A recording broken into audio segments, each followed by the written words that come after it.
Bago po natin simulan ang kwentong ito ay isang munting lambing lang po sa ating mga kadayo. Kung mahilig kayo sa mga kwentong kababalaghan at tatakutan at mga totoong karanasan na hindi basta-basta may papaliwanag, ay huwag kalimutang mag-subscribe, mag-like at i-share ang channel ni Sir Bon. Malaking tulong po yon para mas marami pang kwentong tulad nito ang maibahagi sa lahat. Hello po Sir Bon at sa inyong mga tagapakinig. Tawagin niyo na lang po ako sa pangalang Kaloy. Isa po akong jeepney driver sa Leyte. Ang ikukwento ko ay nangyari noong 1997. Ilang buwan matapos akong makabili ng isang second hand na jeep. Akala ko noon ay ordinaryong pasada lang ang haharapin ko. Pero may isang pasaherong paulit-ulit na sumakay sa aking huling biyahe at nabunyag ng isang lihim na hindi ko inaasahan. Hindi brand new ang sasakyan na nabili ko noon, Sir Bon. Pero maayos pa at sapat para kumita. Sabi nga nila, basta umaandar at nakakabiyahe ay ayos na yun.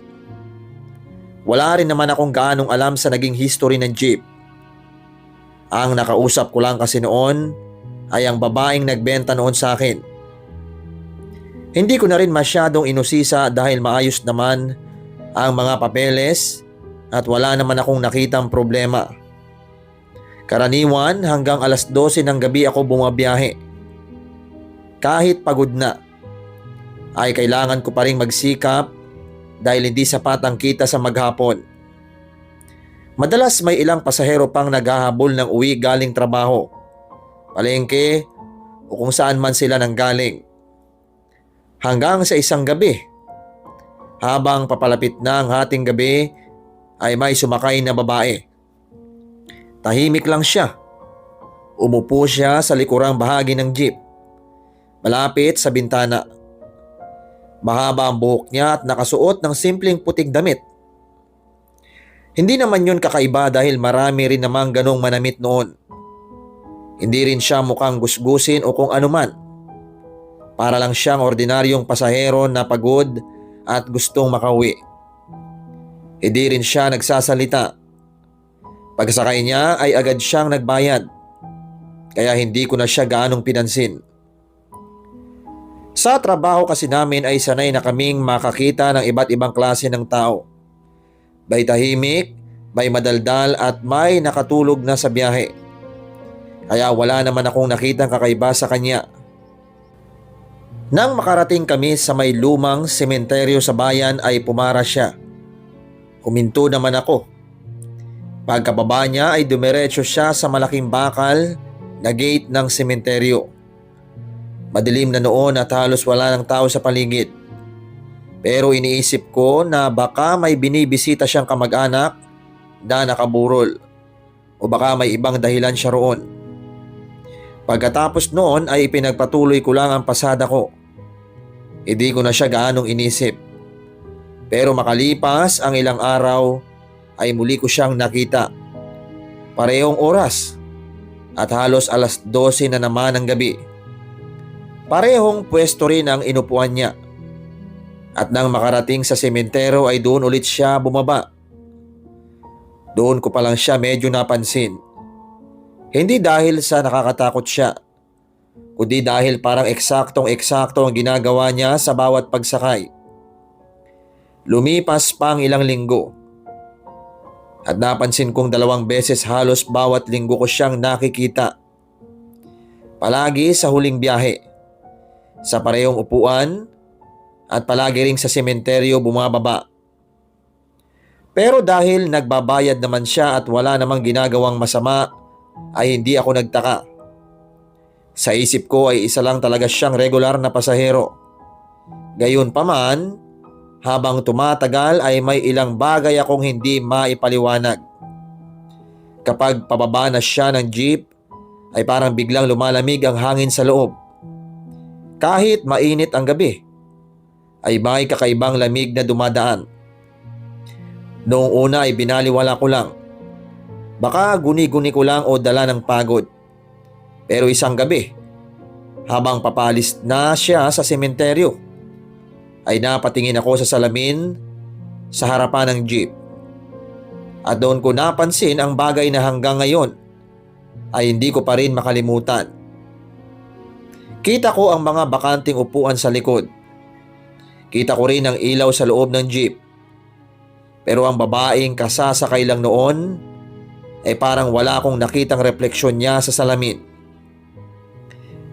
Pagkatapos ng gabing yon ay sinubukan kong kalimutan ang nakita ko sa salamin. Ilang araw ko ring kinumbinsi ang sarili ko na baka may mali lang ang tingin ko. Baka dahil puyat ako o pagod sa maghapong pasada. Tutal, wala naman talagang nangyayaring masama. Sumasakay lang naman ang babae. Nagbabayad ng tama at bumababa sa sementeryo. Pero kahit anong pilit kong wag isipin ay hindi ko maiwasang abangan kung sasakay na naman ba siya. At gaya ng dati, makalipas ang ilang araw ay nakita ko na naman siya. Huling biyahe ko na noon at kaunti na lang ang pasahero sa jeep. Nang huminto ako sa isang kanto, ay bigla ko siyang nakita na nakatayo sa gilid ng kalsada. Tahimik lang siya. Parang hinihintay talaga ang pagdating ng jeep ko. Pagsakay niya ay dumiretso siya sa paborito niyang upuan sa likuran. Wala na namang imik. Ako naman kunwari ay patay mali siya, pero sa totoo lang ay medyo kinakabahan na ako. Habang tumatakbo ang jeep ay panay ang silip ko sa salamin. Nandoon lang siya, tahimik at nakatingin sa salamas, na parang malalim ang iniisip. Ilang minuto rin ang lumipas na walang nagsasalita. Hanggang sa bigla kong nakarinig ng boses mula sa likuran at tinawag ang pangalan ko. Nanigas ako sa kinauupuan ko, Sir Bon. Agad akong napatingin sa salamin. Siya pala ang nagsalita at sigurado ako. Mas lalo kong nagtaka dahil hindi ko naman siya kilala. Hindi ko rin matandaang nagpakilala ko sa kanya kahit kailan. Dahan-dahan akong lumingon at doon ko siya nakitang nakatingin sa akin. Bahagya siyang ngumiti. Tapos, nagtanong siya kung hindi ko ba daw siya nakikilala. Napakuno talaga ako ng noon at wala akong maisagot agad. Pinilit kong isipin kung saan ko siya maaaring nakita dati. Baka dating pasahero, baka kapitbahay, o baka kamag-anak ng kakilala ko. Pero wala talaga.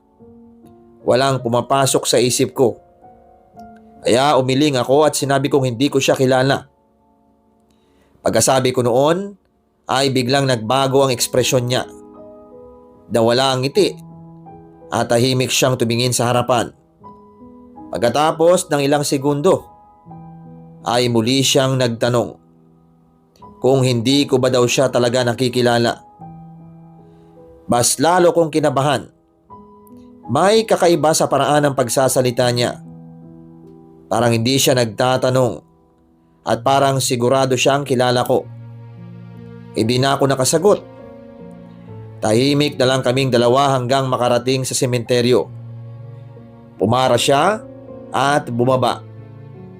At gaya ng dati ay naglakad siya papasok sa madilim na gate hanggang sa mawala sa paningin ko. Pero ng gabing yon ay hindi na ako mapakali. Paulit-ulit sa isip ko ang tanong niya. Kung paano niya nalaman ang pangalan ko at bakit parang sigurado siyang magkakilala kami. Kinabukasan habang nasa terminal ako ay nagpasya akong magtanong sa mga kapwa ko driver. Ikinuwento ko ang tungkol sa babae. Inilarawan ko ang itsura niya na mahabang buhok at nakaputing damit, na laging sumasakay sa huling biyahe at laging bumababa sa sementeryo. Pero pagkabanggit ko pa lang ng mga detalye ay napansin kong nag-iba ang ekspresyon nila. Nag-iba ang reaksyon nila. Biglang natahimik ang grupo at parang may mali akong nasabi. Nagkatinginan pa ang ilan sa kanila. May isang driver na agad tumayo at lumayo. Yung iba naman ay umiwas ng tingin, na parang walang gustong makisali sa usapan. Habang nagtataka ako, ay may isang matandang driver na dahan-dahang lumapit sa akin. Tinignan niya ako ng seryoso. Pagkatapos ay halos pabulong niyang sinabi na tigilan ko na ang pag-uusisa. Pagkasabi niya noon ay tumalikod na rin siya. Hindi na siya nagsalita pa. At kahit anong tanong ko sa kanila ay wala nang gustong magpaliwanag. Doon ako lalong nabahala. Dahil sa unang pagkakataon ay pakiramdam ko may bagay silang alam na ayaw nilang sabihin sa akin. Pagkatapos ng nangyari sa terminal ay lalo kong hindi mapakali. Kahit nasa bahay ako ay paulit-ulit kong naiisip ang babae. Kapag natutulog ako ay naaalala ko ang mukha niya.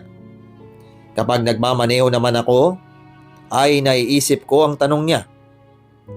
Pakiramdam ko ay may malaking bagay akong hindi alam. Dahil doon ay nagsimula akong magtanong-tanong tungkol sa jeep na ginagamit ko. Doon ko lang kasi naisip na wala naman talaga akong alam sa nakaraan ng sasakyang yon. Basta ang alam ko lang ay ibinibenta ito ng isang babae at maayos naman ang mga dokumento. Hindi ko na inusisa kung bakit nila ibinibenta o kung sino talaga ang dating nagmamaneho nito. Isang araw ay nagpunta ako sa munisipyo para magtanong tungkol sa dating may-ari. Hindi naman madali ang paghahanap ng impormasyon noon. Pero may ilang tao na nakakakilala sa pangalan ng nasa lumang papeles ng jeep. Doon ko nalaman ang isang bagay na ikinagulat ko. Ang dating may-ari ng jeep ay isang jeepney driver na nakakulong na pala noon. Napahinto talaga ako nang marinig ko yun. At hindi ko yun inaasahan. Lalo kong nagtaka. Dahil wala man lang nabanggit sa akin ang babaeng pinagbilhan ko ng jeep. Kalaunan ay nalaman kong asawa pala yun ng dating may-ari. Siya mismo ang nag-asikaso ng bentahan habang nakakulong ang kanyang Mr. Serbon. Habang pauwi ako ay lalo lang dumami ang tanong sa isip ko. Kung bakit nakakulong ang dating may-ari? Kung may koneksyon kaya yun sa babaeng sumasakay sa jeep? At bakit parang walang gustong magsalita tungkol doon? Kinabukasan ay bumalik ako sa terminal. Dahil desidido na akong malaman ang totoo. Isa-isa kong nilapitan ang mga matatandang driver na matagal nang bumabiyahe sa lugar. Pero gaya ng iba ay umiiwas sila sa usapan. May iba na kunwari ay abala. May iba naman na simpleng umiiwas ng tingin. Na parang lahat sila ay may alam pero walang gustong magsalita.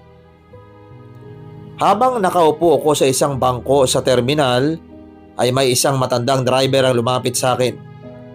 Isa siya sa pinakamatagal nang bumabiyahe sa lugar. Tahimik siyang naupo sa tabi ko. Ilang segundo rin siyang hindi nagsalita. Pagkatapos ay tumingin siya sa akin ng seryoso na parang may mabigat siyang gustong sabihin. Tapos bigla siyang nagpayo na ibenta ko na ang jeep. Bigla akong kinabahan at tinanong ko siya kung bakit. Napabuntong hininga siya bago sumagot. At ang sumunod niyang sinabi, ang nagpanginig sa buong katawan. Na yung babaeng sinasabi ko ay matagal na raw patay. Parang biglang nawala ang lahat ng ingay sa paligid ko. Hindi ko alam kung paano ako makakareaksyon noon. Pakiramdam ko ay tumigil ang mundo ko sa narinig ko. Hindi ako agad nakapagsalita at nakatitig lang ako sa kanya. Umaasa na baka biro lang ang lahat. Pero seryoso ang mukha niya at walang bahid ng pagbibiro. Dahan-dahan niyang ikinuwento ang nalalaman niya. Ilang taon bago kumabili ang jeep ay nagkaroon daw ng malalang aksidente sa bayan.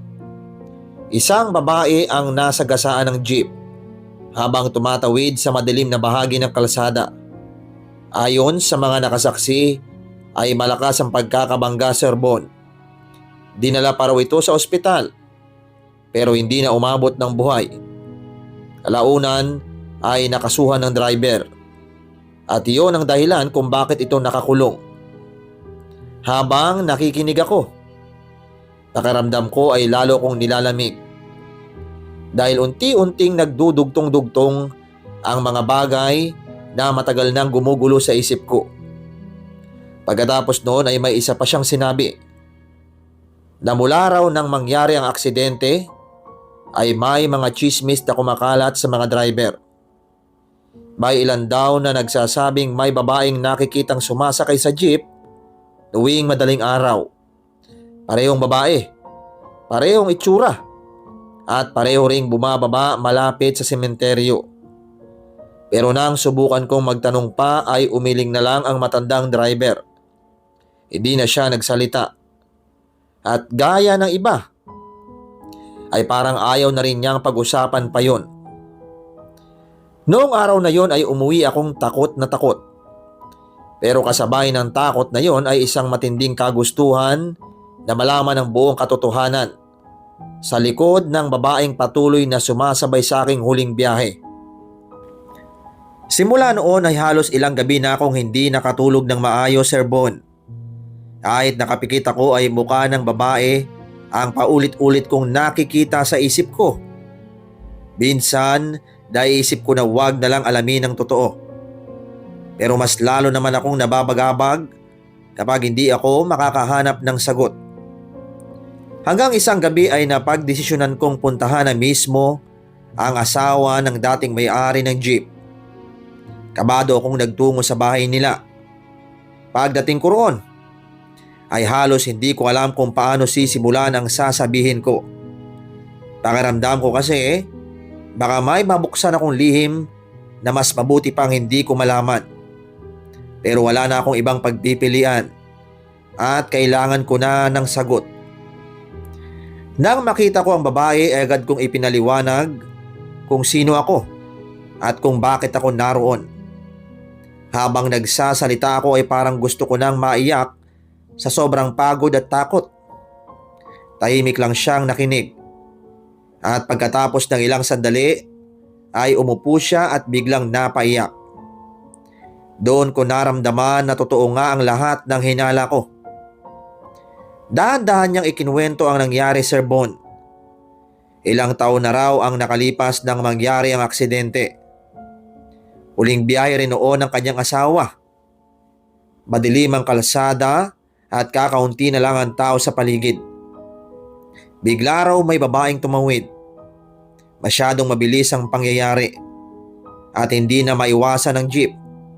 Kaya tumama ito sa babae. Dinala pa siya sa ospital, Sir Bon. Pero hindi na siya umabot ng buhay. Kalaunan, nagsampa ng kaso ang pamilya ng biktima. Nakulong ang kanyang asawa. At mula noon, ay marami na raw kwento ang kumakalat sa mga driver tungkol sa babaeng nakikitang sumasakay sa jeep tuwing hating gabi. Habang nakikinig ako, pakiramdam ko ay lalo kong nilalamig. Pero may isang detalye pa siyang sinabi na talagang nagpanginig sa buong katawan ko. Ayon sa kanya, bago mawala ng buhay ang babae, ay may sinabi raw ito sa mga taong nasa paligid. Kilala raw niya ang driver. Pagkarinig ko noon ay biglang bumalik sa isip ko ang tanong na paulit-ulit kong narinig mula sa babae. Na kung hindi ko ba daw siya kilala. Doon ko tuluyang naunawaan ang lahat. Hindi pala akong tinatanong niya sa tuwing sumasakay siya sa jeep. Hindi pala akong hinahanap niya. Dahil ang kinakausap niya ay ang dating driver na nagmamaneho ng jeep noong gabing binawi ang buhay niya. Kinabukasan, matapos kong malaman ang buong katotohanan, ay hindi na muna ako bumiyahe. Kailangan kong pag-isipan ng mabuti ang lahat ng nangyari. Kahit ilang araw na ang lumipas, ay hindi pa rin mawala sa isip ko ang babaeng paulit-ulit na sumasakay sa aking huling biyahe. Habang tumatagal ay lalo kong naisip na hindi na ako magiging panatag sa tuwing hahawakan ko ang manibela ng jeep na yon.